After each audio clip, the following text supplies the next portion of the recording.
Hello guys, ఈరోజు rice తినడం కోసం మా ఇంటికి వచ్చిన అతిథులను చూద్దాం. ఇందులో ముందుగా ఒక పావురం, 2 పావురాలు, 3 పావురాలు, మూడు పావురాలు, ఒక రామచిలక, ఒక పక్షి. ఆ పక్షి ఏంటో నాకు ఐడియా లేదు, మీరు కామెంట్ సెక్షన్లో చెప్పండి.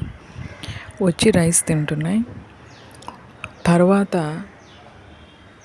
ఒక పావురం, ఒక రామచిలక వచ్చి ఇందులో జాయిన్ అయ్యాయి.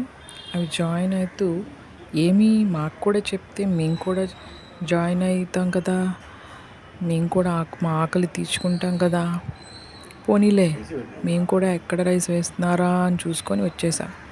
పర్వాలేదులే, ఆకలి బాగా వేస్తున్నట్టుంది, పైకి కూడా చూడకుండా తినేస్తున్నారు. తినండి, మేము కూడా త్వరగా తినేస్తాం.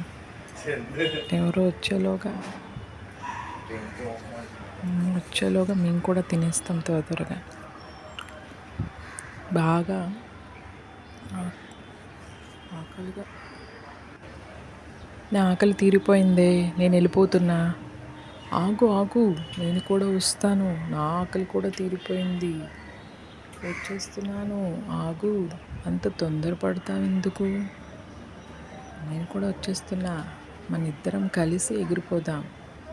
నేను కూడా వచ్చేస్తున్నానే, ఆగండి, ముగ్గురం కలిసి ఎగిరిపోదాం, మన ఇళ్ళగా ఒక దగ్గరే కదా, ముగ్గురం కలిసి ఎగిరిపోదాం అని అనుకుంటూ ముగ్గురు కలిసి ఎగిరిపోతున్నాయి. ఇంకా రామచిలుకలే మిగిలాయి. రామచిలుకలు కూడా మాకే ఆకలి తీరిపోయింది, మళ్ళీ మధ్యాహ్నం వద్దాం, బాయ్ అంటూ ఎగిరిపోతున్నాయి.